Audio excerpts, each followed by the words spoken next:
ಎಲ್ರಿಗೂ ಯುಗಾದಿ ಹಬ್ಬದ ಆರ್ಥಿಕ ಶುಭಾಶಯಗಳು. ನಮ್ಮದು ಆಲ್ರೆಡಿ ಬೆಳಿಗ್ಗೆ ಎದ್ದು ಪೂಜೆ ಸ್ಟಾರ್ಟ್ ಆಗಿದೆ. ಇವಾಗ ಪೂಜೆ ಮುಗಿಸೋ ಪ್ರೋಗ್ರಾಮ್ ಇದೆ. ಪೂಜೆ ಆಗಿದ ತಕ್ಷಣ ಫಸ್ಟು ಯಾವುದಾದ್ರು ಎಲ್ಲಿಂದ ಸ್ಟಾರ್ಟ್ ಮಾಡಬೇಕು ಅಂತ ಹೇಳ್ಬಿಟ್ಟು ತಿಳಿಸ್ಕೊಡ್ತೀನಿ ಇದೇ ವಿಡಿಯೋದಲ್ಲಿ. ನೋಡಿ, ಫಸ್ಟ್ ಪೂಜೆ ಆಗಿದ ತಕ್ಷಣ ಬೇವು ಬೆಲ್ಲ ಎರಡು ಒಟ್ಟಿಗೆ ತೊಗೊಳ್ಳಿ. ಸಿಹಿ ಕಹಿ ಎರಡು ಲೈಫಲ್ಲಿ ಒಂದೇ ಥರ ಬರಲಿ ಅಂತ ಹೇಳ್ಬಿಟ್ಟು ಆಸೆ ಪಟ್ಟು ತೊಗೊಳ್ಳಿ. ನನಗೆ ನಮಸ್ಕಾರ ಮಾಡ್ಕೊಳ್ಳಿ. ಇವಾಗ ಬನ್ನಿ, ದೇವ್ರ ಮನೆಯಿಂದ ಆಚೆ ಬಂದರೆ ತೋರಣ ಕಟ್ಟಿದ್ದೀವಿ. ತೋರಣ ಮತ್ತು ಬೇವು ಎರಡೂ ಸಿಕ್ಸಿದ್ದೀನಿ. ಇದು ಮಹತ್ವ ಏನು, ಇದು ಹಿಂಗೆ ಏನು ಅಂತ ಹೇಳ್ಬಿಟ್ಟು ತಿಳ್ಕೊಳೋಣ. ಬೆಳಗ್ಗೆ ಎದ್ದಿದ ತಕ್ಷಣ ನಾವು ತರಕ್ಕೆ ಹೋಗೋದೆ ಮಾವಿನಡೆ ಬೇವು.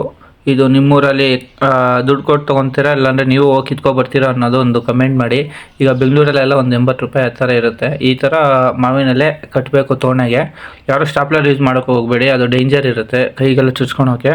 ಸೊ ಈ ಥರ ಮೆಥಡ್ ಯೂಸ್ ಮಾಡಿದ್ರೆ ನಿಮಗೆ ಅಲಂಕಾರನೂ ಚೆನ್ನಾಗಿ ಬರುತ್ತೆ. ಗೈಸ್, ಈಗ ತೋರಣ ಕಟ್ಟಿದಾಯಿತು. ಈಗ ಮೈಗೆ ಎಣ್ಣೆ ಹಾಕೋ ಪ್ರೋಗ್ರಾಮು. ಈಗ ನೋಡಿ, ಪಾಪುಗೆಲ್ಲ ಮೈಗೆಲ್ಲ ಎಣ್ಣೆ ಹಾಕಿ ಬಿಸಿಲಲ್ಲೆಲ್ಲ ಇರೋದೆಲ್ಲ ಎಷ್ಟು ಚೆಂದ. ನಾವು ಹಳೆ ಕಾಲದಲ್ಲಿ ಕಬಡ್ಡಿ ಎಲ್ಲ ಆಡ್ತಾಯಿದ್ವಿ, ಯಾರ್ಯಾರಿಗೆಲ್ಲ ನೆನಪಿದೆ. ಈ ಹಬ್ಬ ಟೈಮಲ್ಲಿ ಮಾವಿನಕಾಯಿ ಚಿತ್ರಾನ್ನ ಅನ್ನೋದು ನಮ್ಮ ಕಡೆ ಫೇಮಸ್ಸು. ಇದೇ ಥರ ನಿಮ್ಮ ಕಡೆ ಏನು ಫೇಮಸ್ಸು ಅಂತ ಹೇಳ್ಬಿಟ್ಟು ಒಂದು ಕಮೆಂಟ್ ಇಲ್ಲ ಮೆಸೇಜ್ ಹಾಕಿ. ನೋಡಿ, ಈ ಥರ ಎಲ್ಲ ಇರುತ್ತೆ. ಇವಾಗ ಒಬ್ಬಟ್ಟು ಊಟ ಎಲ್ಲ ಇರುತ್ತೆ.